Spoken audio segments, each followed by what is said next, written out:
Hey everyone, welcome back to another episode of Explore Taiwan. I'm Alex. And I'm Sophia. We are so incredibly happy to have you guys tuning in with us today.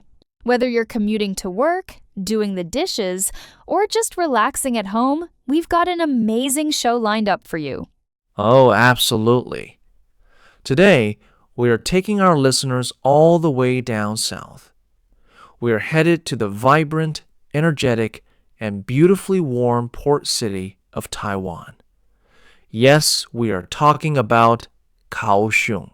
Kaohsiung. Honestly, Alex, just saying the name makes me think of beautiful harbor views, incredible art, and, well, you know me, the absolutely mouth-watering street food. I mean, Kaohsiung has this distinct maritime charm that you just don't get in Taipei or central Taiwan. Yeah, you're totally right. It has that genuine harbor town vibe, or what locals call a port city character. In English, we call it a port city because it's right on the ocean and centers around shipping and maritime culture. And let me tell you, the people there are just as warm and welcoming as the southern sunshine. They have this open, generous personality that's deeply rooted in their history. Oh, I totally agree. It's what we call maritime culture. Let's break that down for our English learners. Maritime, spelled M-A-R-I-T-I-M-E, refers to anything connected with the sea, especially in relation to seafaring commercial activities or shipping. So when we talk about Kaohsiung's maritime culture, we mean its history as Taiwan's biggest harbor, moving from early fishing and heavy industrial shipbuilding or steel manufacturing to what it is today, a beautiful modern hub for yachting and waterfront tourism. Well, honestly, the way Kaohsiung transformed itself is nothing short of miraculous. It used to be known purely as a heavy industrial city, but recently, it has re-engineered itself into the Asia New Bay Area. They took all those old railway lines, abandoned warehouses, and factories, and injected them with incredible art, design, and musical energy. It's a complete industrial transformation. Transformation means a thorough or dramatic change in form or appearance. Right, like a butterfly coming out of its cocoon. And you can literally see and feel this transformation the moment you step into the pier. Tu Art Center. Well, in Chinese, it's Ba Er I Su Teku. It's an old cluster of abandoned warehouses by the harbor that artists turned into this massive cultural landmark. There are outdoor art installations everywhere, boutique shops, and regular creative markets. Alex, remember that giant robot statue we took a picture with last time? Oh, how could I forget? You made me strike the exact same pose as the robot for like 10 minutes until you got the perfect shot. My arms were so sore. But honestly, Pierre, Tu is the ultimate cultural landmark.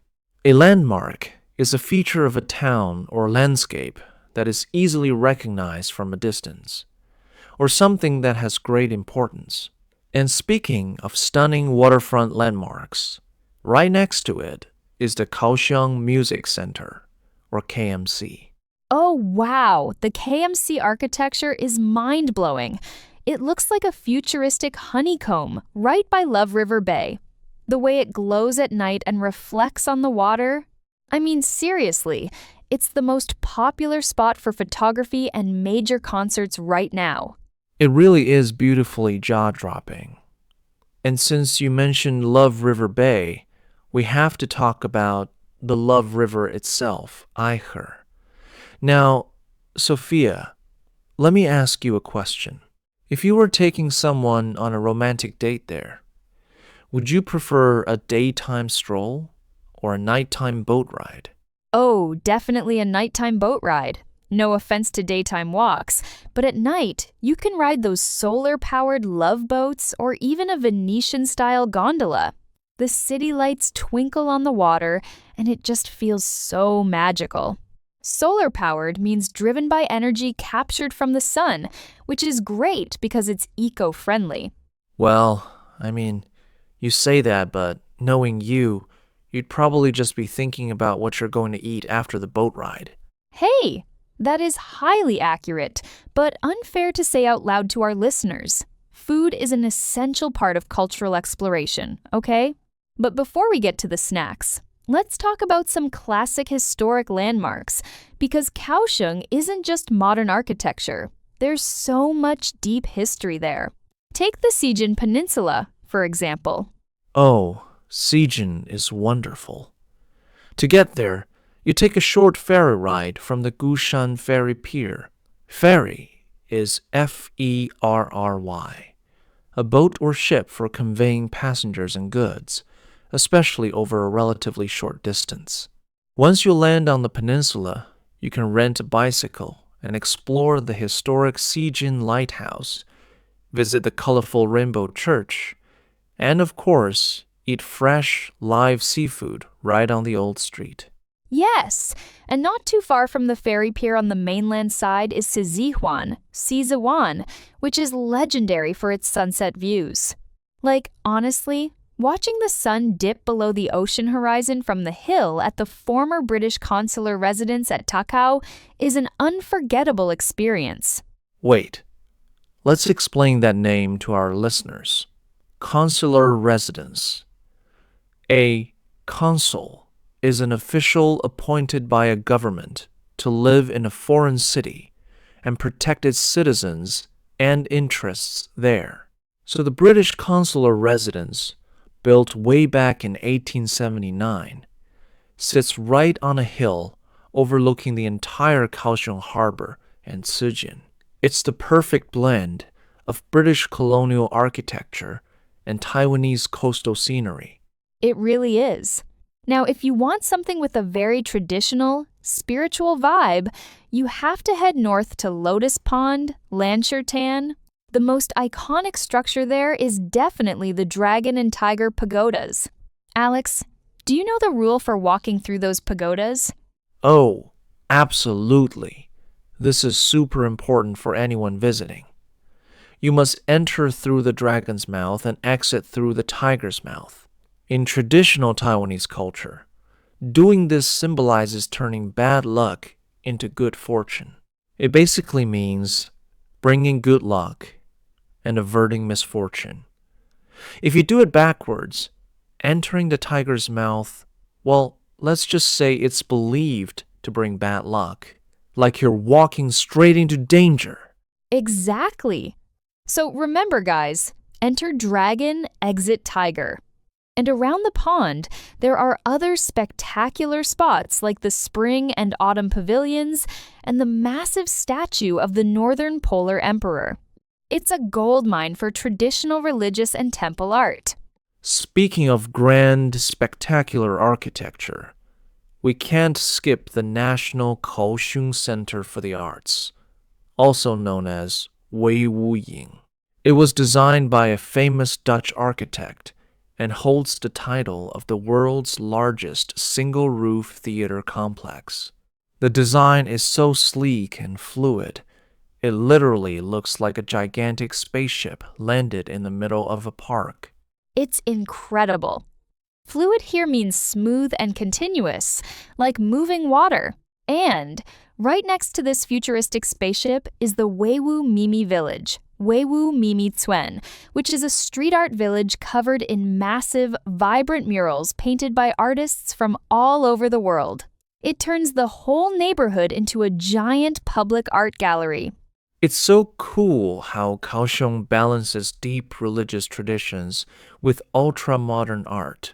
Like, if you look at their temple culture, they have places like Sanfeng Temple, Sanfeng Gung, which is famous worldwide on Instagram for its sea of glowing red lanterns. And they also have the famous Songjiang Battle Array, Songjiangzhen, in Neimen District, which showcases traditional martial arts and ritual performances. The local religious art scene is incredibly rich.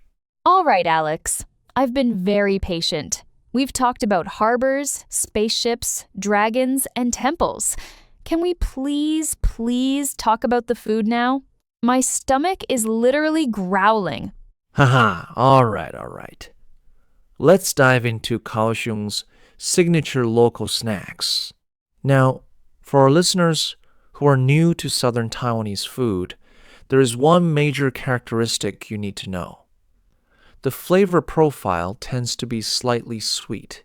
Flavor profile means the combination of flavors that characterize a particular dish. Southern food emphasizes the natural sweetness and freshness of the ingredients, especially since it's right by the sea. Yes, let's start with my absolute favorite, duck rice, avrofan. You can find legendary duck rice spots in places like Sanmin Street or the Yancheng district. They take succulent duck meat, either smoked for a rich aroma or poached and white cut, slice it into thin strips, layer it over steaming hot rice, and then drizzle the whole bowl with savory duck fat and crispy fried shallots.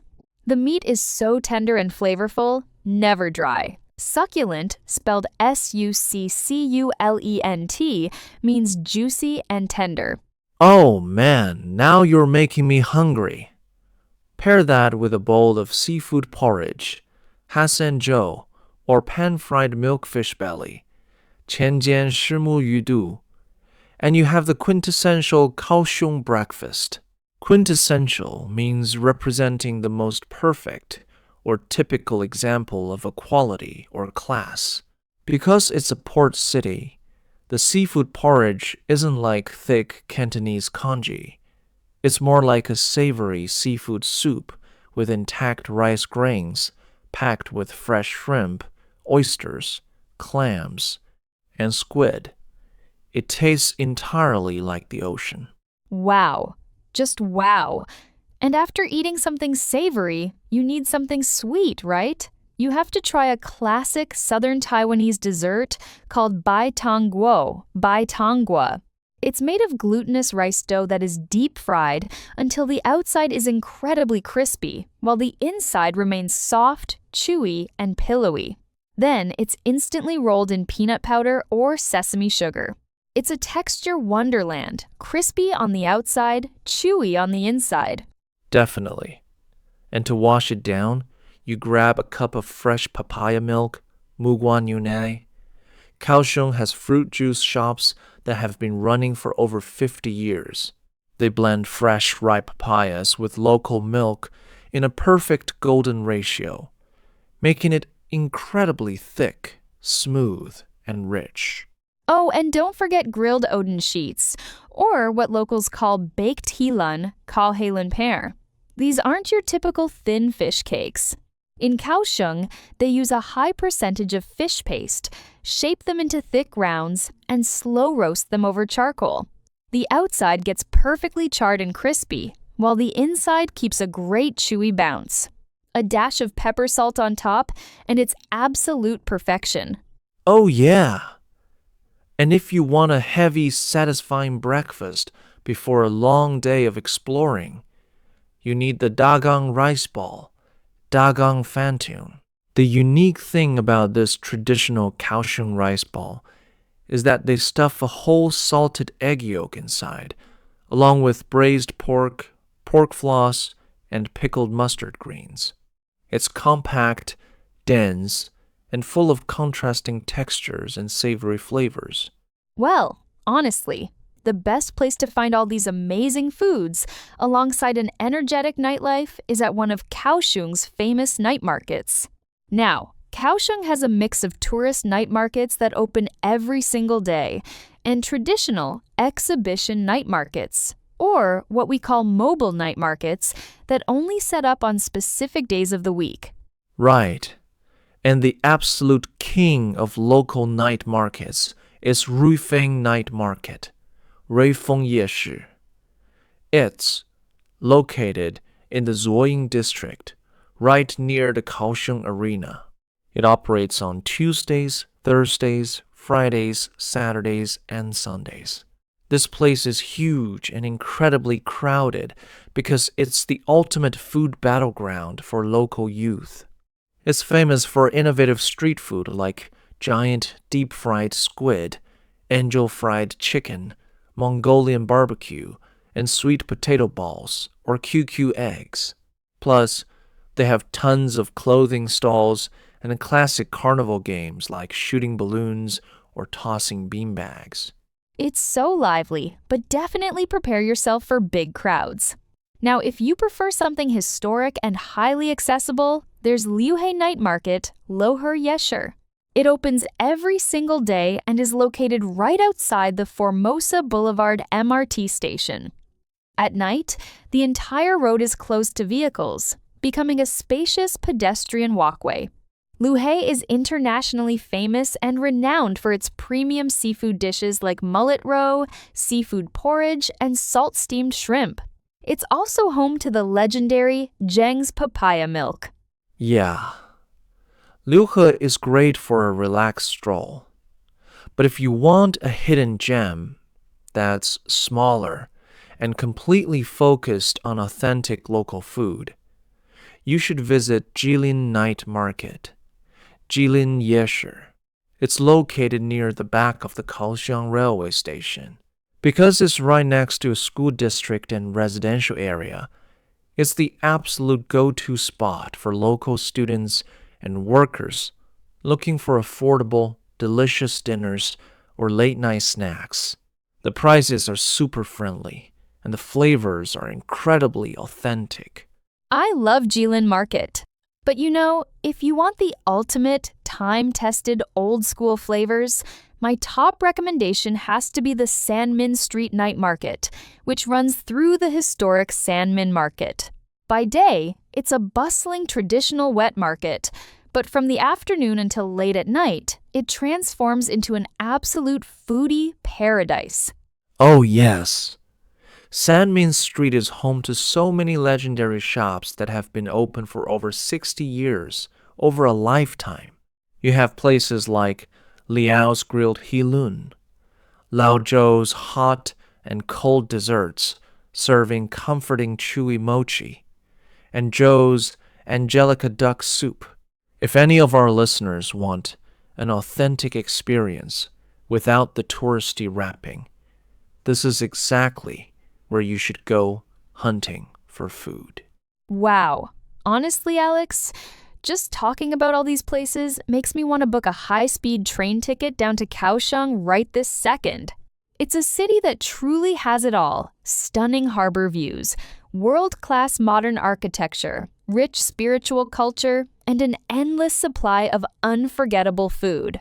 I couldn't agree more, Sophia. Kaohsiung is a city that captures your heart and fills your stomach. Well, everyone, that brings us to the end of today's journey through Kaohsiung. We hope you learned some great new English vocabulary and phrases today while discovering the beauty of southern Taiwan. Thank you so much for hanging out with us. Don't forget to subscribe to Taiwan Travel Talk, leave us a 5-star review, and tell us in the comments what your favorite Kaohsiung snack is. Stay curious, keep practicing your English, and we'll catch you in the next episode. Bye, everyone. See you next time.